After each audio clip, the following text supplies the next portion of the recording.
আল্লাহ তাআলা পবিত্র কোরআনুল কারীমের মধ্যে জানা দিলেন,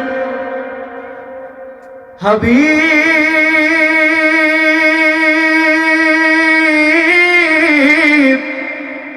ও হাবিব, আপনি জানা দেন দুনিয়ার মানুষকে আপনি জানা দেন, আমি রব্বুল আলামিন সকলকে জানা দিতেছি। দুনিয়ার জমিনের মধ্যে অনেকে এসে বলবে আমি ইমানদার, কিন্তু আমার আল্লাহ তাআলা জানা দিতেছেন তারা এখনো পর্যন্ত ইমানদার হতে পারে নাই। এখন বলবেন হুজুর, তারা আল্লাহকে মেনেছে, তারা নিজেকে ইমানদার দাবি করতেছে, কিন্তু তারা কেন ইমানদার হতে পারে নাই? প্রশ্ন আসে কি আসে না? আরো জোরে বলেন, প্রশ্ন আসে কি আসে না? আল্লাহ তাআলা জানা দিতেছেন, দুনিয়ার মানুষ তোমরা শুনে রাখো, আমি আল্লাহ তাআলা তোমাদেরকে জানা দিতেছি, দুনিয়ার জমিনের মধ্যে অনেকেই নিজেকে ইমানদার দাবি করবে, অনেকেই নিজেকে মুমিন দাবি করবে, কিন্তু তারা ইমানদার হতে পারবে না, তারা মুসলমান হতে পারবে না। কেন ইমানদার হতে পারবে না? এই জন্যে আল্লাহ তাআলা অন্য আয়াতের মধ্যে জানা দিয়েছেন। আমার আল্লাহ তাআলা পবিত্র কোরআনুল কারীমের মধ্যে অন্য আয়াতের মধ্যে জানিয়ে দিয়েছেন, ইন্নামাল মুমিনুনা আল্লাযীনা আমানু বিল্লাহি ওয়া রাসূলিহি। জোরে বলেন সুবহানাল্লাহ। আল্লাহ তাআলা জানা দিতেছেন, দুনিয়ার জমিনের মধ্যে যারা নিজেকে মুমিন দাবি করবে, ইমানদার দাবি করবে, কিন্তু তারা কেন ইমানদার হতে পারবে না?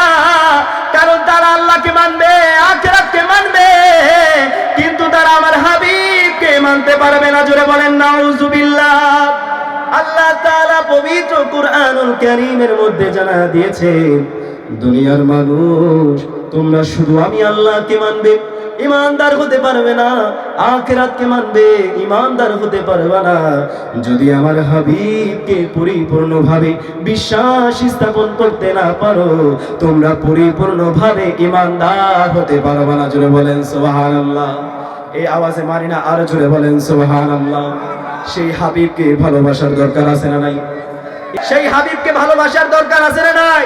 দুই হাত তুলে দেখা দেন, দরকার আছে না নাই? নারে তাকবীর, নারে রিসালাত, নারে রিসালাত।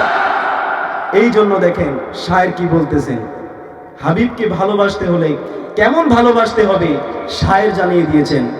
ও মদিনে ইধর बागे जन्नत उधर, अगर कोई पूछे क्या मेरा फैसला, अगर कोई पूछे क्या मेरा फैसला। शायर बोलते से ए मदीने में ऐसी अकीदत मुझे साफ कह दूंगा, जन्नत नहीं चाहिए। जोरे बोलें सुभान अल्लाह। शायर बोलते से এক জায়গার মধ্যে যদি জান্নাত থাকে, এক জায়গার মধ্যে যদি আমার হাবিব থাকে, আমি সাফ বলে দেব, আমি জান্নাত চাই না, আমি জান্নাতের মালিককে চাই। সুবহানাল্লাহ। এই আওয়াজে মানি না, আরো জোরে বলেন সুবহানাল্লাহ। আরে জান্নাতের মালিককে যদি আমরা পেয়ে যাই, আল্লাহর হাবিবকে যদি আমরা পেয়ে যাই, আমাদেরকে জান্নাত খোঁজা লাগবে না, যদি আমরা আল্লাহর হাবিবকে পেয়ে যাই, জান্নাত আমাদেরকে নিজেই তালাশ করবে। জোরে বলেন সুবহানাল্লাহ, আরো জোরে বলেন না সুবহানাল্লাহ।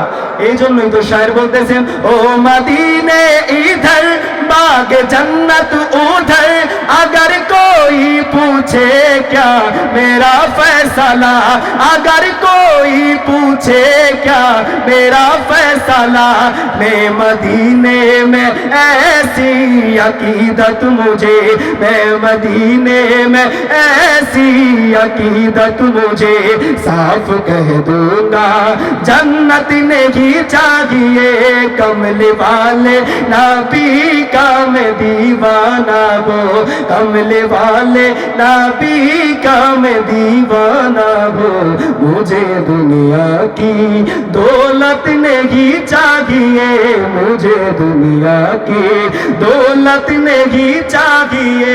जोरे बोलें सुभान अल्लाह। এই আওয়াজে মানে আরো জোরে বলেন সুবহানাল্লাহ। আপনাদের কাছে ভালো লাগে না খারাপ লাগে? এই আওয়াজে খেয়ে আসছেন তো, উচ্চ আওয়াজে বলেন ভালো লাগে না খারাপ লাগে? তাহলে ভালো লাগলে চলবে না বন্ধ করে দেব?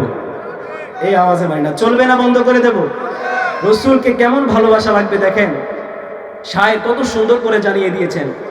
আমার জান্নাতের দরকার নাই তো, আমি যদি রসুলকে পেয়ে যাই জান্নাত নিজেই আমাকে তালাশ করবে। জোরে বলেন সুবহানাল্লাহ, আরো জোরে বলেন না সুবহানাল্লাহ।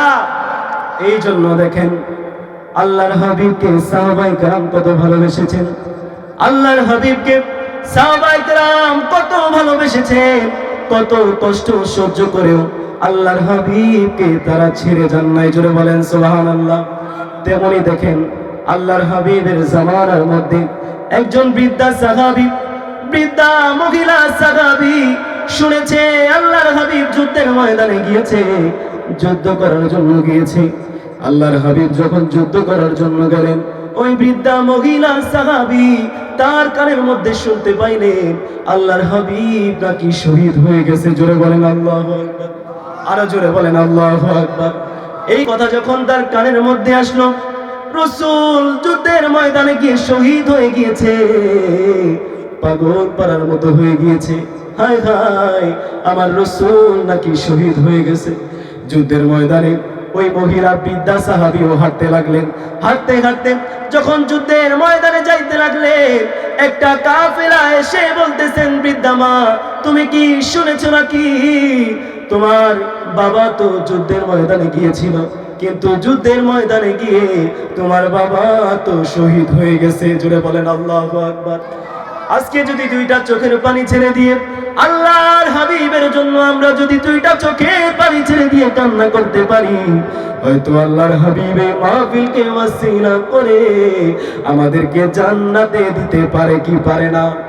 আরো জোরে বলেন পারে কি পারে না? ওই বৃদ্ধা মহিলা সাহাবী যখন এই কথা শুনতে পারলেন আল্লাহর হাবিব যুদ্ধের ময়দানে গিয়ে শহীদ হয়ে গিয়েছে, একজন কাফেলা এসে বলতেছে, শুনেছো নাকি তোমার বাবা তো যুদ্ধের ময়দানে গিয়েছে, তোমার বাবা তো শহীদ হয়ে গেছে। এই কথা যখন শুনলেন ওই বৃদ্ধা মা কোনো কিছুই মনে করলেন না, হাঁটতে লাগলেন। হাঁটতে হাঁটতে আরো একটা কাফেলা এসে বলতেছেন, বৃদ্ধা মা শুনেছো নাকি তোমার স্বামী তো যুদ্ধের ময়দানে গিয়েছিল, তোমার স্বামী তো যুদ্ধের ময়দানে গিয়ে শহীদ হয়ে গেছে। আল্লাহু আকবার। এই কথা যখন শুনলেন তারপরেও কিছু মনে করলেন না। আরো একটা কাফেলা এসে বললেন, ও বৃদ্ধা মা শুনেছো নাকি তোমার দুইটা সন্তান ছিল, ওই দুইটা সন্তান যুদ্ধের ময়দানে গিয়ে শহীদ হয়ে গেছে। এই বৃদ্ধা মা ডাক দিয়ে বলতেছে, আরে আমি আমার বাবাকে হারিয়েছি, কোনো সমস্যা নাই, আমি আমার হাজবেন্ডকে হারিয়েছি, কোনো সমস্যা নাই, আমি আমার সন্তানগুলোকে হারিয়েছি, কোনো সমস্যা নাই, কিন্তু তোমরা জেনে রাখো আমি এসেছি আমার হাবিবকে দেখার জন্য। আরো জোরে বলেন না সুবহানাল্লাহ। ওই বৃদ্ধা মহিলা সাহাবী বলতেছে, আমি আমার বাবাকে দেখার জন্য আসি নাই, আমি আমার স্বামীকে দেখার জন্য আসি নাই, আমি আমার সন্তানগুলোকে দেখার জন্য আসি নাই, আমি এসেছি আমার হাবিবকে দেখার জন্য। জোরে বলেন আল্লাহু আকবার। ওই বৃদ্ধা মহিলা সাহাবী যখন যুদ্ধের ময়দানে গেলেন, যুদ্ধের ময়দানে গিয়ে দেখতেছে আল্লাহর হাবিবের দন্দন মোবারকগুলো শহীদ করে ফেলেছে। জোরে বলেন আল্লাহু আকবার। শুধু তাই নয়, আল্লাহর হাবিবের মাথা মোবারক থেকে রক্তগুলো ঝরঝর করে পড়তেছে। জোরে বলেন আল্লাহু আকবার। এই যখন দেখলেন ওই বৃদ্ধা মহিলা সাহাবী কান্না করে দিলেন, রাসূলকে গিয়ে বলতেছেন, ইয়া রাসূলুল্লাহ, ইয়া হাবিব আল্লাহ নবীজি, আমার সন্তান চলে গিয়েছে, আমার স্বামী মারা গিয়েছে, আমার বাবা মারা গিয়েছে, কোনো আফসোস নাই, কোনো আফসোস নাই, আপনি রাসূলকে আমি দেখতে পেরেছি, এটাই আমার হৃদয়টা বড় শান্ত হয়ে গিয়েছে। জোরে বলেন আল্লাহু আকবার। আরো জোরে বলেন না আল্লাহু আকবার। সেই রাসূলকে ভালোবাসার দরকার আছে না নাই? দুই হাত তুলে দেখান দরকার আছে না নাই? নারে তাকবীর, নারে রিসালাত, নারে রিসালাত।